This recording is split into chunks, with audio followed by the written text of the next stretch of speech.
So literally when they're in the water, their fur keeps the water away from their actual skin. That's how they can go into really cold ice waters and things of that nature and not get too cold.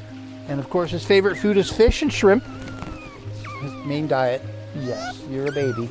There are a number of animals that are good pets. Tortoise is number one, really good pet.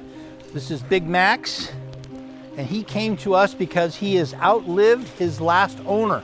This has a lifespan of 100 to 150 years. I have snakes here that have actually killed individuals that have had them as pets and were bitten by the snake and then unfortunately have died. And there's our black mamba, the third most deadliest snake in the world, found in Africa. The snake is extremely intelligent. This snake will actually learn your patterns. So if you were to come into this enclosure every day to check the water and you put the key in and open the door, put the key in, open the door, over a period of time, this snake would learn your movements. And about the time you put in the key, he would already be making his way to the door. By the time you open the door and realize he was on the move, it would be too late. He'd be coming out of the cage, and you wouldn't be able to close it fast enough. When training somebody to work with a black mamba, you have to make sure you vary your pattern and don't be real routine, because they will figure you out. That's what makes them extremely dangerous. Brad, come on, Brad. Brad.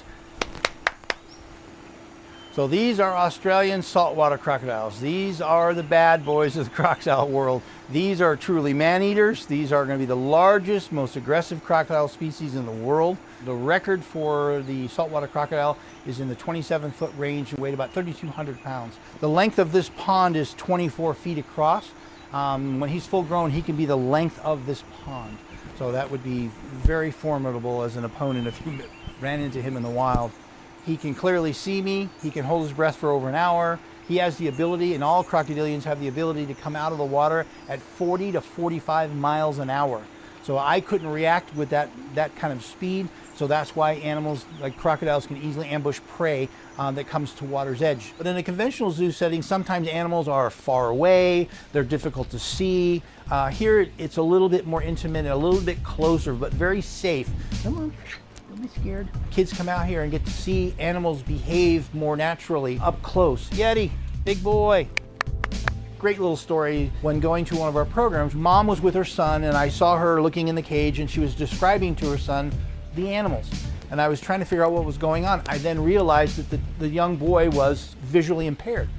And Mom was describing the color, the possible, what she thought might be the texture. I walked up to her and I said, would you mind, is he afraid of reptiles? She goes, oh, he loves reptiles. So then I started taking out animals that we use for education. He can now feel them.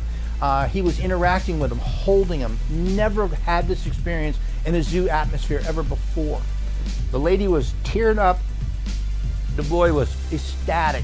A week later, she wrote me a letter and she said, he's still talking about it. He can't tell you how much fun he had. When I get to work with a visually impaired child and see the smile on his face, nothing better. It's just nothing better than that.